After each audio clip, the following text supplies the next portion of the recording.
Black, 33. That's another foul. What is that, like 7 in a row? Yes, it is. Congratulations, sir. It's like unheard of. Here, this is for you. Wait, you just said that it landed on black 7 times, right? I mean, it's an easy win if you just bet it all on red. It's impossible that it's gonna land on black again. All right. Spicy bets, please. That's closed.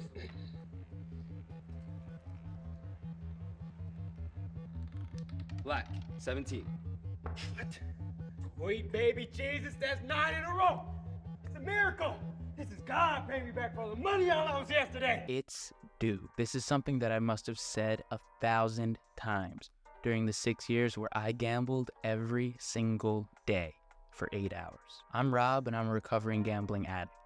I made my last bet on November the 12th of 2022, and now I create videos like this to help you avoid making the same mistakes with your life that I made with mine. And today, we're going to be talking about one of the biggest mistakes that I ever made. Before I tell you what it is, I want you to smash that subscribe button to join a community of people who are seeking to live happier and healthier lives every single day. The account is growing every single day, and I genuinely hope that you can take some value from my experience, even if you're not someone who gambles. Let's get into it. The biggest mistake that I made during my active gambling addiction can be summed up by the term gambler's fallacy. And before I tell you a story about my experience with it, let me make sure you kind of understand what I'm talking about here. The gambler's fallacy is the mistaken belief that if something happens more frequently than normal during a given period of time, it will happen less frequently in the future, or vice versa. In simpler terms, it's the idea that streaks in random events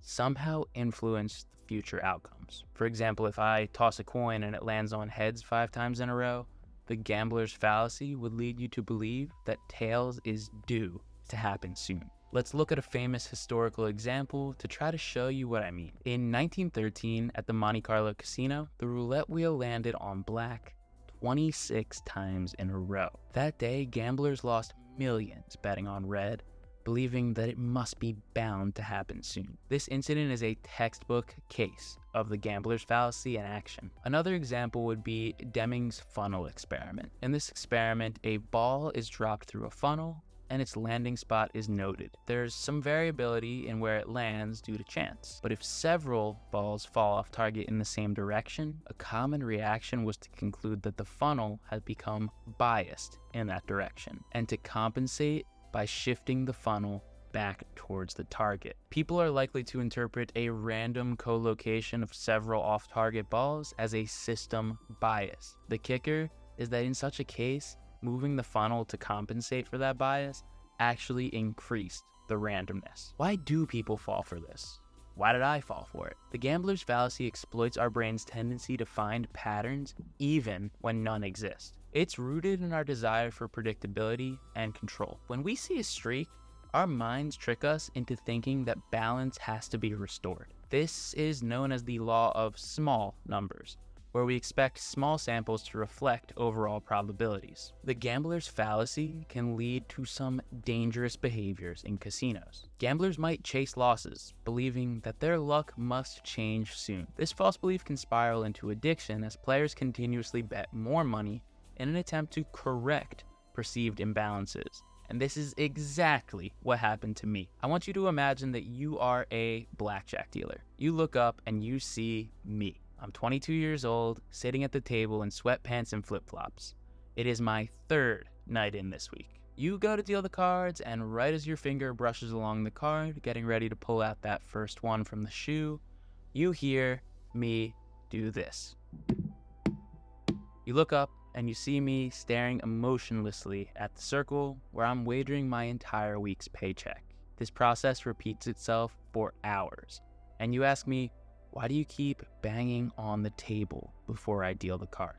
I laugh and look at you like you're stupid, and I reply, I just think it'll help me get better cards. Not only did I have this superstition, but I was convinced that because I was on a losing streak, or because I had previously lost money the few nights beforehand, I was due for some kind of big win. So I would bang on the table and I'd bet money I didn't have thinking that the law of large numbers must be in my favor, and that if I keep playing, eventually my luck will turn. Of course, the law of large numbers states that the more I play, the more likely it becomes that the casino takes me for all I'm worth. But I didn't know it at the time, and I kept playing thinking that I'd be the exception to every rule that was out there. This was an actual experience that I had while I was gambling. I was genuinely convinced that repeating the behaviors I had on nights where I won money would help me to win more money. If you'd asked me if I honestly believed that I was making an impact, I would eventually be honest and know that no matter what I did, I knew it wouldn't impact the outcome.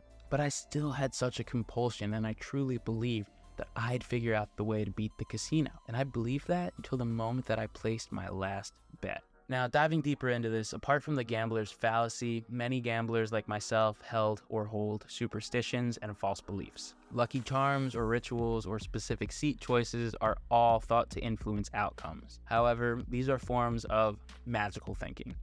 In reality, each event in games of chance is completely independent from one another and unaffected by anything else. I've actually even heard of people thinking that their parking spot will influence their blackjack success, or the jersey that they wear would determine the score of a game that they had bet money on. I've seen poker players that put a lucky chip on top of their stack, and I even used to bang on the blackjack table 3 times before the cards came out to change the cards. Obviously. The truth is that the casino games are designed mathematically to ensure that the house always wins. Your lucky rabbit's foot, your choice of underwear on any given day, or looking for a roulette wheel that's gone red 3 times in a row is not a sustainable business model for the player. To avoid falling into the gambler's fallacy, remember these key points. Understand and truly understand that each event is independent. Past results never imply future results. Set strict limits on the time and money spent gambling, and if you're like me and you believe that you have a gambling problem of any nature, just remember that the first bet is the one to avoid, because we won't stop. We won't stick to those limits, and eventually all wins become future losses. Be aware of cognitive biases and challenge them with facts. If we train ourselves to think rationally, we might start to see rationality in our actions. And of course, seek help if you feel like gambling is becoming a problem for you. My account's main purpose is to help you do just that. By understanding the gambler's fallacy and the other superstitions that I've brought up today, I hope that you can realize how ridiculous they actually are. And I hope that you can make more informed decisions and protect yourself from falling into the trap of addiction like I fell into. If you found this video helpful, please leave a comment telling me what casino superstitions you've had or you've seen. And I want you to check out this video where I interviewed my friend Christina. She's a recovering gambling addict and a fellow advocate in helping you to live a happier and healthier life, one day at a time.